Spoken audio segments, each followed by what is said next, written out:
We have injuries. We have backfields changing.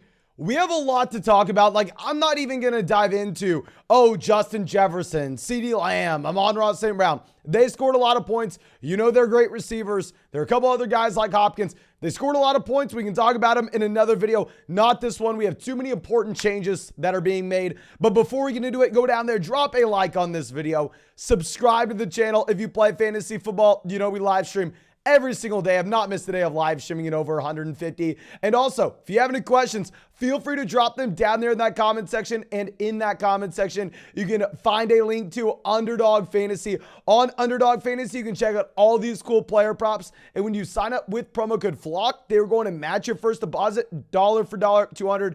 Available in damn near every state.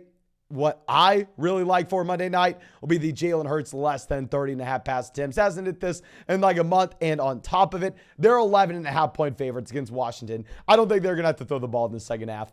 But I think that should be it. Let's go through. Let's dive into our first lesson learned. Maybe this falls into the, that's obvious category.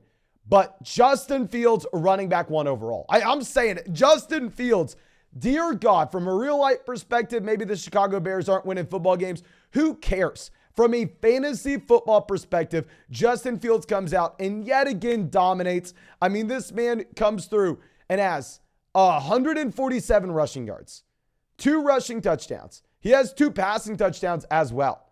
Now, I know you're not going to believe me on this, but we tweeted it out, so you know it's true. The top 5 NFL players in rushing yards this season: Saquon Barkley, Derrick Henry, Nick Chubb, Dameon Pierce, Justin Fields. An elite fantasy option, top 5 fantasy quarterback rest of season. Some people are getting a little spicy calling him a top 3 guy. But let's go down to our next situation. Someone that has headlined our buy low running back video every single week for the past month. Rashad White's taken over in Tampa. Now, of course, Leonard Fournette goes down with the hip injury near the end of this game, or closer to the middle of the third quarter. But regardless, even before Leonard Fournette went down with the injury, Rashad White was taking more and more in this backfield. Rashad White looked phenomenal. Then Leonard Fournette goes down with the injury, and this is setting up a full-blown breakout from Rashad White, who this past week, he played 48 snaps compared to Leonard Fournette at 22. Keep in mind, Fournette went down, I believe it was in the third quarter with the hip injury. That's out of a potential 75. Keyshawn Vaughn only played 5 snaps. Vaughn really not involved whatsoever. You had Rashad White with 22 carries, 105 rushing yards. And yes, while Rashad White doesn't get involved as a pass catcher whatsoever, don't be worried about that. He was an elite level pass catching running back coming out of college. That was the number one skill set you loved with Rashad White. He needed to prove the other stuff. He needed to prove that he can handle that workload on first and second down. We know he's a capable passing down running back. We've seen that in the NFL so far this season as is. So I think you can be very, very excited when it comes to Rashad White. Looks like he is going to be a league-winning running back. Now going over to our next situation in Chicago.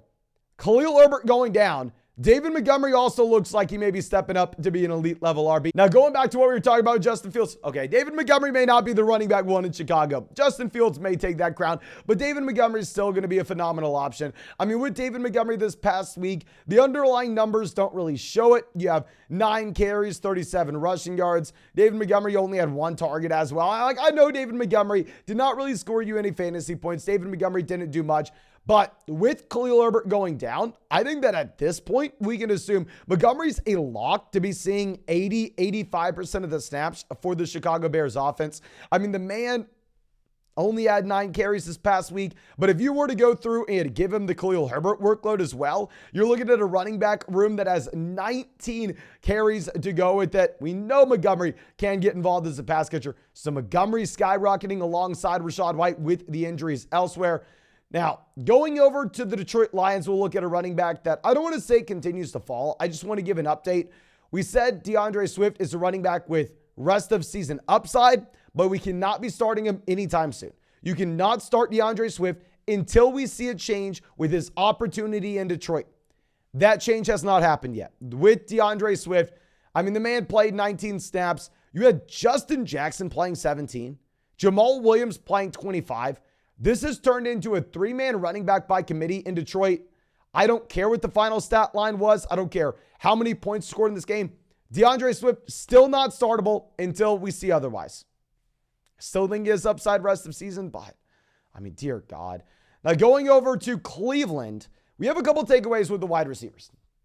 A, we are going to continue our stance. The Donovan Peoples-Jones hype is real. It's here to stay, but you can't start him until we get Deshaun Watson coming in. Just not enough passing volume for us to get that excited about it. I know he comes away with 99 receiving yards and 5 receptions this week, but I mean, when we get Deshaun Watson in and we're getting multiple receiving touchdowns every single game in this wide receiver room, when we are getting possibly 300 passing yards a game, I mean, I think at that point, Donovan Peoples-Jones will be very appealing. He had 9 targets this week.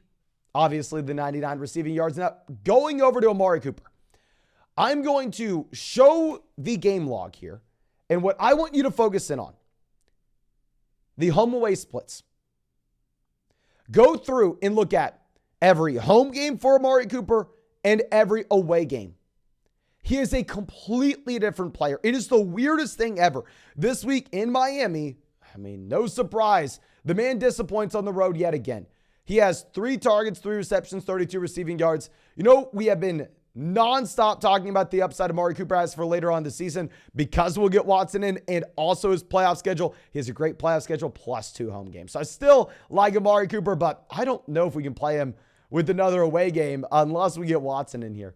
Now, going over to the opposite side of the ball, we have Jeff Wilson Jr. for the Miami Dolphins, confirming his status as the running back 1. Kind of thought this was going to be the case when, I mean, hell, he was with the team for 4 days last week, and he had more snaps than Raheem Mostert. He expands this gap greatly, where you actually have 42 snaps for Jeff Wilson Jr. this week, compared to 19 from Raheem Mostert. With Jeff Wilson Jr., have 17 carries, 119 rushing yards, and the rushing touchdown. Now, the usage in the passing game doesn't look great with the 2 receptions, 24 receiving yards. He had 5 targets. He was involved as a pass catcher last week as well. So it looks like Jeff Wilson Jr. locked and loaded, top 24 running back rest of season. You should be very, very excited. And I would go ahead and drop Raheem Mostert if you can just pick up another premium handcuff running back that maybe has a little bit of a higher ceiling. Someone like Alexander Mattison, because I think they do fall in a similar camp. Now, I want to give an update what's going on in Denver, because obviously we have KJ Hamler injured, which kind of sucks here for our best ball teams. But more importantly, Jerry Jeudy goes down. I know, I mean, I was as surprised as you when you see, oh my gosh, Cortland Sutton, 6 receptions, 66 receiving yards. Sutton's back on track. Maybe we were wrong. Nope. Jerry Jeudy went down. And if you look at the stat line of Cortland Sutton with and without Jerry Jeudy over the past 2 seasons, it is absurd. Cortland Sutton goes from being, in my opinion, the most overrated player in fantasy football when Jerry Jeudy plays. But the second you remove him from that offense, and hell, Cortland Sutton's a locked and loaded top 24 wide receiver. I thought we were going to win a lot of money fading Cortland Sutton this season. That call looked very right. And until we have Jerry Jeudy going down, this looks like a serious injury as well. Of course, we'll be giving updates with all these injuries throughout the week, but these are the initial reactions. Now, going over to Buffalo, we have to give an update with the backfield, and it looks like Nyheim Hines not really getting involved. I was ready to put the nail in the coffin for Devin Singletary here. When Nyheim Hines was traded over to Buffalo, I was like, okay, well, they tried to bring in McKissick, then James Cook, then Nyheim Hines. This team's doing everything they can to try to find this passing down running back. They no longer want to be using Devin Singletary, and Singletary sees 54 snaps this week. James Cook sees 13. Duke Johnson sees 5, and Nyheim Hines sees 6. What's going on? Why is Hines not involved yet in Buffalo? Maybe I'm missing something. But I mean, the man doesn't have a single carry. Singletary gets there with multiple rushing touchdowns. I mean, Singletary only has 2 targets, which is a very low compared to what he's been seeing the rest of the season. I don't know. Maybe Singletary is still a viable play. I apologize if we were too premature to put the nail in the coffin there for Devin Singletary. But going over to Kansas City, another elite level offense with a cloudy backfield. Now it's a little less cloudy. Clyde Edwards-Helaire, RIP. Drop Clyde Edwards-Helaire. If you still had a raw spot on him, feel free to let him go, because in a game that you thought Jerick McKinnon was possibly missing and maybe Clyde Edwards-Helaire was going to be relevant again. Oh, nope.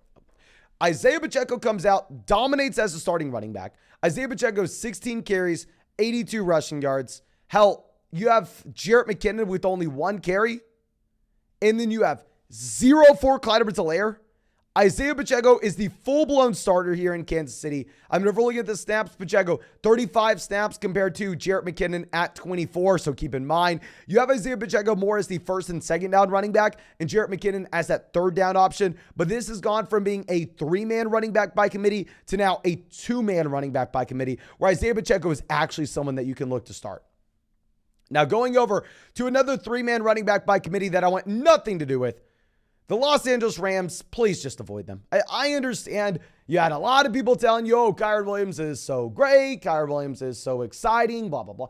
I don't see why anybody would ever roster Kyren Williams. Go roster Alexander Mattison, who's an injury away from turning into a league-winning player instead. If you're looking at this backfield split, 6 carries for Cam Akers, 6 carries for Darrell Henderson, 1 carry for Kyren Williams. Kyren Williams does get involved as a pass catcher. You can't start anybody here.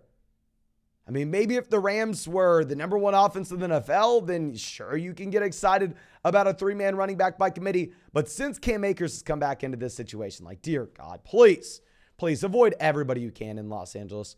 But now going over to Arizona in this same game, James Conner continuing that breakout trend. If you're looking at the snaps, if you're looking at the touches, James Conner, I mean, very exciting. 21 carries this week, multiple rushing touchdowns. You're looking at James Conner as well. 3 receptions, 17 receiving yards. The volume's been there. Another 24 touches total this week.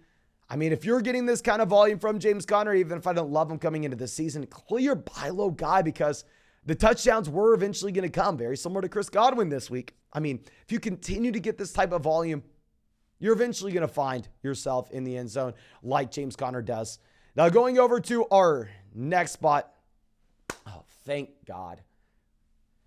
All those teams that we drafted Christian Watson on Underdog, all those best ball teams where we were taking Christian Watson over and over and over again, where people felt the need to make fun of us.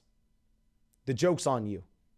Christian Watson, our guy, coming in, putting salt on the wound of all the haters.